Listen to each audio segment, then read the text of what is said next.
Tudo bem, pessoal?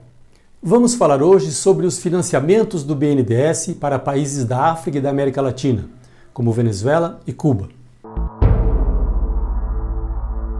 Os financiamentos do Banco Nacional de Desenvolvimento Econômico e Social para obras de empresas brasileiras no exterior chegavam ao banco já aprovados pelo governo federal, que escolhia os países a serem atendidos e as condições do contrato. Dos 10 bilhões de dólares desembolsados, 98% foram destinados às 5 maiores empreiteiras do país, todas elas envolvidas na Lava Jato. Houve a inadimplência de 1 bilhão de dólares e outros 573 milhões estão por vencer. Relatórios do BNDES informam como esses financiamentos funcionam no Brasil. Eles são determinados pela administração direta do governo federal, que estabelece as operações, os países de destino, as condições contratuais como valor, prazo, taxa de juros e seguros e os mitigadores de risco do país que cedia a obra. Já com essas aprovações, o processo chega ao banco, em sua parte final, onde é enquadrado e analisado. Ao todo, foram realizadas 148 operações.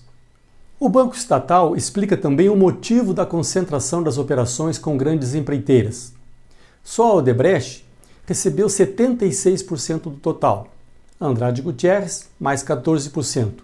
Havia ainda a Queiroz Galvão, a Camargo Corrêa e a OAS. Segundo o banco, quando os pedidos de financiamento chegavam ao BNDES, os contratos comerciais já estavam estabelecidos. Esses pedidos só eram analisados pelo banco após a aprovação do governo.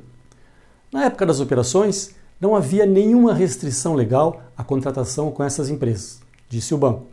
A alteração da lei das estatais pelo Congresso, às pressas, no último dia 13, abriu caminho para o ex-ministro Aloysio Mercadante assumir o comando do BNDES e despertou o receio de novas intervenções do governo federal no Banco Estatal.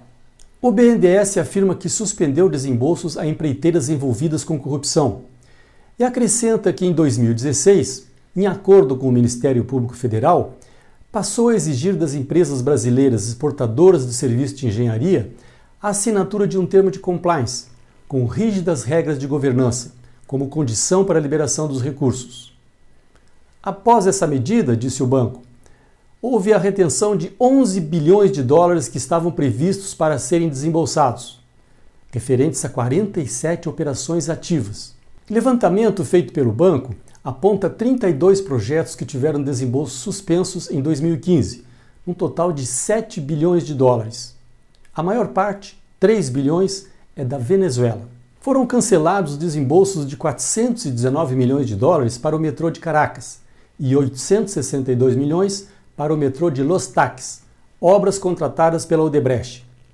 Mais 638 milhões para a construção do estaleiro de Astialba, obra de Andrade Gutierrez, e 358 milhões para o projeto de saneamento TUI, projeto da Camargo Corrêa.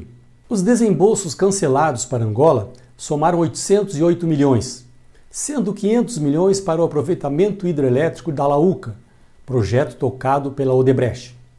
O relatório final da CPI do BNDES, aprovado em 2013, registrou os encontros e viagens do ex-presidente Lula pela África e América Latina em companhia de executivos da Odebrecht.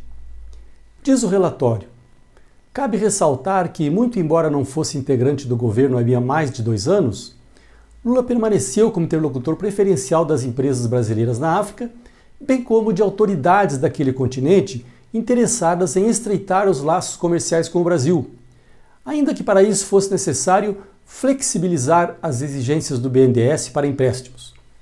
O Programa de Financiamento à Exportação de Serviços de Engenharia foi criado em 1998. Do valor desembolsado, 88% corresponde ao período de 2007 a 2015, nos governos Lula e Dilma. Dos 10 bilhões e meio de dólares, 89% foram concentrados em 6 países: Angola, Argentina, Venezuela, República Dominicana, Equador e Cuba. Em caso de inadimplência do devedor, o BNDES é ressarcido pelo Fundo de Garantia à Exportação, FGE. Os pagamentos recebidos somaram 12 bilhões e 800 milhões de dólares, incluindo os ressarcimentos financiados pelo FGE. Ficaram inadimplentes a Venezuela, 681 milhões de dólares, Cuba, 226 milhões e Moçambique, 122 milhões. A assessoria de imprensa de Lula afirmou ao blog que esse assunto é extensamente debatido, com muitas distorções para a exploração política. Como diz o próprio documento, os empréstimos geram empregos e exportação no Brasil. Foram desembolsados 10 bilhões e meio de dólares no período de 98 a 2017 para empreendimentos em 15 países, sendo que 12 bilhões e 800 milhões retornaram em pagamentos até setembro de 2022. Ainda segundo a assessoria de Lula, tais operações deram lucro ao BNDES. Todos os empréstimos foram analisados pelos setores técnicos do banco.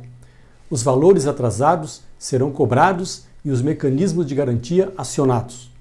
Se você gostou dessa matéria, continue enviando comentários, críticas e principalmente sugestões para os próximos vídeos. Siga o meu conteúdo no Twitter e assine grátis a minha newsletter na Gazeta do Povo. Até mais!